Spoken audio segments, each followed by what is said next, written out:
The American public is fed up with public monies that seem to go into a black hole, especially in D.C., where no one is held accountable.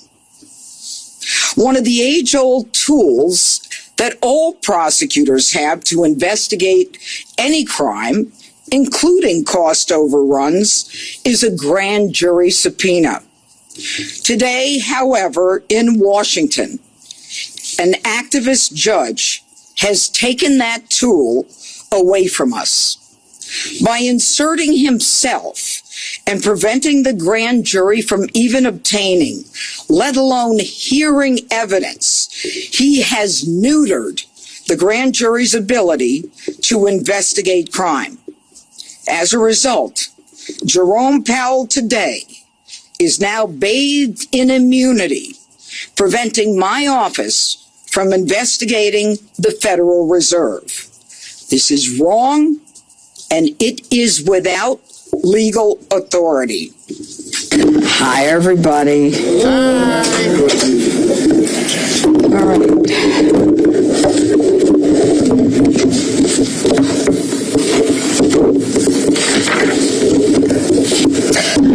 So, I'm here to speak about the decision that has been rendered in the case involving the Board of Governors of the Federal Reserve System. Now, the American public is fed up with public monies that seem to go into a black hole, especially in D.C., where no one is held accountable. One of the age-old tools that all prosecutors have to investigate any crime, including cost overruns, is a grand jury subpoena. Today, however, in Washington, an activist judge has taken that tool away from us by inserting himself and preventing the grand jury from even obtaining, let alone hearing evidence. He has neutered the grand jury's ability to investigate crime. As a result, Jerome Powell today is now bathed in immunity, preventing my office from investigating the Federal Reserve. This is wrong, and it is without legal authority. In June of 2025, Jerome Powell testified before the Senate Banking Committee, making, quote, questionable statements that did not comport with publicly available documents. And it was regarding the atrocious cost overrun of more than $1 billion. I didn't say million, I said billion, in renovations to his headquarters. This from the man who says that he is the steward of our public funds. In November, the United States Attorney's Office began an inquiry. Prosecutors from my office gathered information from... By the way, real quick, guess who the judge was? Bo Asperger. All right, let me tell you about Rumble, one of today's sponsors. You may have seen the conversations happening online lately. Censorship is back, and it's happening everywhere. Platforms are controlling narratives called algorithms and pushing the stuff they want you to see. We need to fight back. Rumble is the only company that has stood the test of time and deserves our support. On one side, Rumble is challenging big tech, censorship, and now they've also introduced another site, something that will give us protection from big banks shutting us off. Banks can cancel our accounts and they can freeze our cards. So that's why they've launched Rumble Wallet, a wallet that no one can cancel and a wallet that supporters can use to instantly tip their creators without any middlemen taking cuts. With Rumble Wallet, you control your money. Not a bank, not a government, not a tech company, not even Rumble can touch the money. It's yours. It's only yours. It's yours to protect your future and your family. It's not only just a wallet to buy and save, but it allows you to support your family, favorite creators by easily tipping them with the click of a button. There will be no fees when you tip my channel or others, and we actually receive the tip instantly, unlike other platforms where we have to wait for payouts. Support my show and other creators by clicking the tip button on my Rumble channel if you're watching on Rumble. It's wallet.rumble.com. Download Rumble Wallet today, open an account, and step away from the big banks for good. Wallet.rumble.com, or search Rumble Wallet in your Play Store or App Store. Sent an email to the Federal Reserve to have a conversation, a meeting, or even a phone call to discuss our concerns. There was no response. On December 29th, we sent an email to have a conversation, a meeting, or even a phone call to discuss our concerns. Again, we were ignored. We, in fact, asked to meet the first week in January. We were ignored. It was at that point that 2 grand jury subpoenas were issued to the Federal Reserve, not even to Jerome Powell. Again, no response, no compliance, but instead a woe is me video by Mr. Powell falsely claiming that he was being threatened with criminal indictment. And claiming victim status, Powell proceeds to call his political friends in D.C. and around the world to gin up support for himself, all the while refusing to produce simple documents. Now enter local District Court Judge James Boasberg, whose written decision on its face makes clear his antipathy toward President Trump and this administration. He quashes both subpoenas, thereby prohibiting us from reviewing any records and precluding us from submitting records to the grand jury. That grand jury, of course, comprised of ordinary people. Ladies and gentlemen, no one is above the law. But for the first time, a judge is ruling that a grand jury subpoena, on its face legal in all regards, can be ignored because a judge thinks the subject is beyond reproach. This is a decision that is untethered to the law. It creates chaos where any defendant who wishes to evade an investigation, guilty or not, can allege I'm a victim, I'm being targeted, and therefore you cannot investigate me. And if you find the right judge, you'll buy it. This is the antithesis of American justice. Exonerating anyone without any records, without an investigation or question, is not how our criminal justice system works. This judge has put himself at the entrance door to the grand jury, slamming that door shut, irrespective of the legal process, and thus preventing the grand jury from doing the work that it does. So what is the law? What is the law? According to the United States Supreme Court, the highest court in the land, certainly higher than the court that Boasberg is on, a grand jury, every grand jury, has broad discretion to, quote, investigate merely on suspicion that the law is being violated, merely on suspicion the law is being violated, or because it wants assurance that the law is not being violated. In fact, the court says a grand jury may act on tips and rumors. Right here are the cases and the citations from the highest court in the land. And yet this judge is shockingly requiring the government to show something akin to probable cause, and those are his words, probable cause, in order to justify the issuance of a grand jury subpoena.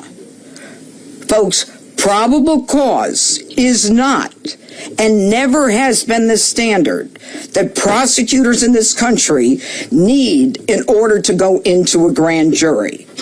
This is not and has never been the law of the land. And so this decision today by Judge Boasberg runs directly afoul of our highest court's admonition that courts and judges must not and cannot saddle grand juries with mini trials and preliminary showings that impede a prosecutor's investigation and thus frustrate the public's interest in the fair and expeditious administration of justice. No one, folks, is above the law. And this outrageous decision will be appealed by the United States Department of Justice. Go ahead, sir. Do you think that your office's failure to attempt to prosecute 6 members of Congress? I'm not here to talk about 6 members of Congress. I'm here to talk about the fact that the grand jury has a job. They look at evidence. They decide whether they want to indict. If they don't indict, so be it. And if you want to know what the judge thinks, go ask him. Next question. Can I get your reaction to statements from Senator Tom Tillis, who you know has been blocking and vowed to continue blocking? Honestly, I don't know and I don't care, and I'll tell you why. I am in a legal lane. All of the rest is white noise. I don't care what they say. I have a job. I have the ability to go into a grand jury. There are questions that the American public and people in D.C. are entitled to know where $1 billion has gone, and that's my focus. But he is asking for an assurance that the investigation into Powell has ended it. Are you willing to concede? Did you hear what I just said? Yeah, but is this... I just said that this decision will be appealed by the United States Department of Justice. That's the answer to your question. What crimes exactly are you investigating? We're looking at 1001, and we're also looking at a statute having to do with fraud, but it's up to the grand jury to make that decision. We're $1 billion over in cost overruns. Are you kidding? $1 billion? We're not talking about huge buildings here. Go ahead. Kevin Warsh is Trump's pick, though, President Trump. I don't even know who he is. So isn't this just essentially holding up President Trump's pick or any forthcoming picks since Senator Till has said he will not vote? Okay. I don't know how to explain this, but I'm going to try. I've been a prosecutor, a judge, a DA, and now a United States attorney for well over 3 decades. Politics is not the lane I'm in right now. And I have a charge and an oath to the Constitution. And my job is to present evidence, and I can do so when I can merely on the suspicion that the law is being violated, or even just because I want assurance that it's not. I'm not in those lanes. And I will not allow myself or my staff to be in those lanes. And that's why we brought crime down in this jurisdiction. We are focused on the law. We're focused on the people of the district. We are not focused on politics. Go ahead. Judge Boasberg, in his opinion, said that you, quote, promptly complied, unquote, with President Trump's apparent direction to prosecute Powell. Can you just state for the public record, how did you have the idea or, the impetus to start this inquiry?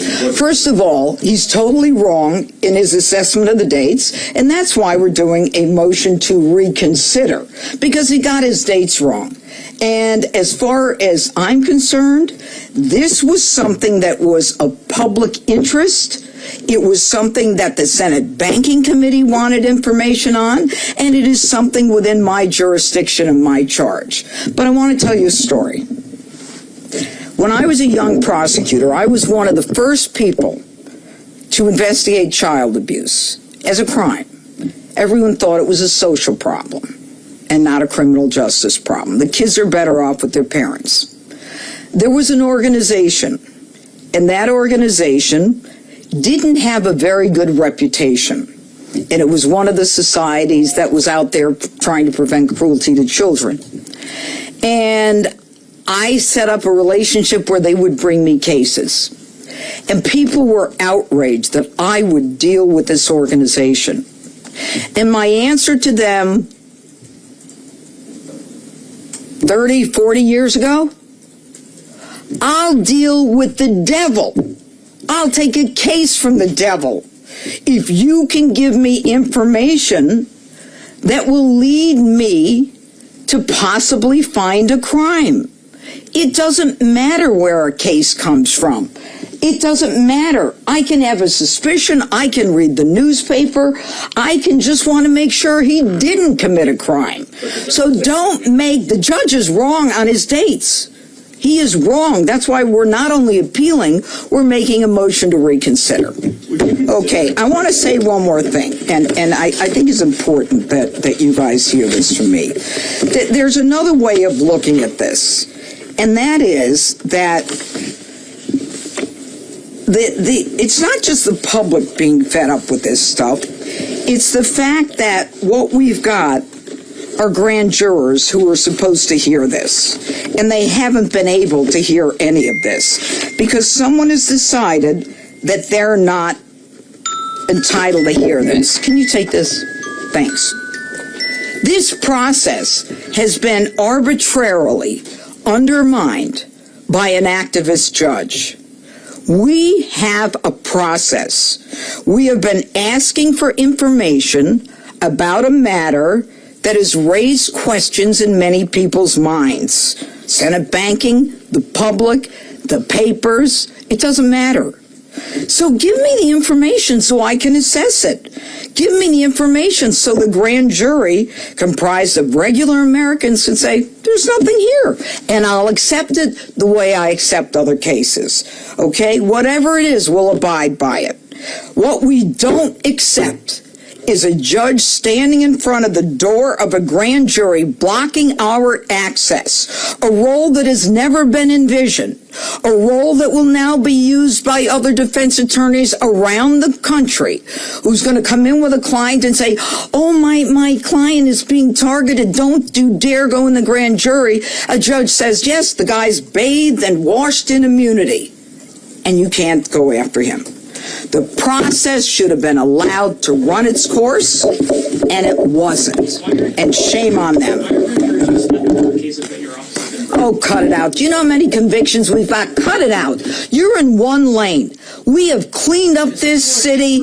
Yeah, historic, really? I'll tell you what's historic. What's historic is that I prosecute everything other than 10% of the cases, where the United States attorney before me didn't prosecute 67% of the cases. That's what's historic. I'm willing to take a not guilty. I'm willing to take a no true bill, because I'll take all the crimes and put them in. Thank you. Thank you. That's all the time we have. Yeah, so she's pissed, and she's rightly pissed. That's the thing. And I keep saying it. I posted a lot on X. I'll say it again right now. If you don't see that we're in a civil war as well, you're not paying attention. The media, the Democrat Party, some rhinos, we are most assuredly in a civil war. And it's not going to change anytime soon. They're not here to help America. They're here to destroy Trump, and they're here to destroy you and me. The more it comes, I mean, the guy basically gave Jerome Powell immunity. You stole $1 billion, allegedly, and there's no comeuppance. You're not even going to have to face the music. Who are you covering for? Where did that money really go? What politicians or other governments had their hands out? This is bad. This is bad.